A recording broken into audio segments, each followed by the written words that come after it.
Good morning, everybody, and this is your Forex day trade setup for today.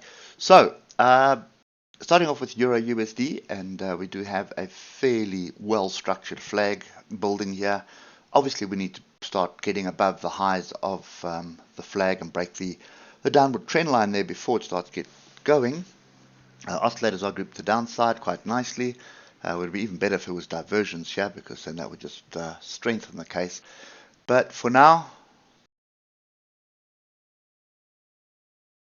that's the area we need to break through, and that is 109. Just rounded off 109.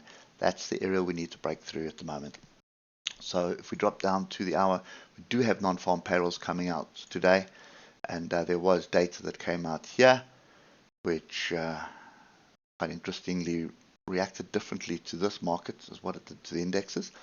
But nevertheless, that's what we're looking for to the upside. I wouldn't be chasing shorts at the moment, even though we are overbought. I'd be looking for a break and a retest before getting in on this.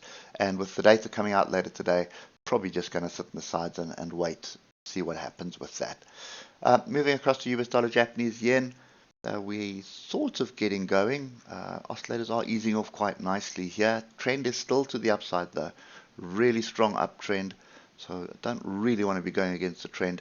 And you can see data driven, big, I don't know what you want to call that, but anyway, just shows the confusion that's in the market.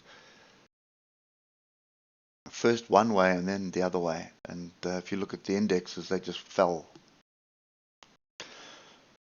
I won't say to the floor, but they just started moving very rapidly to the downside. So I'm still on the sides here, still not really interested in US dollar Japanese yen. Nothing that is standing out for me at the moment. British pound Japanese yen, pretty much the same story. Tells the upside, tells the downside. Still sideways in a very strong uptrend. So I don't want to be going against the trend. Not until I've got some clarification that the trend has changed. And if we get down to the hour, you're going to see the confusion continues. So big up, big down, big up, big down, in amongst the moving averages, above and below the moving averages. Not something we want to be trading. So we need to get an established trend, either to the upside or the downside, sorted before we get in on this. So that's also sit on the side. Moving on to Euro British Pound, and pretty much testing the zones again. I don't even think we had any of the levels play out yesterday either. No, so that was a level we were looking for yesterday.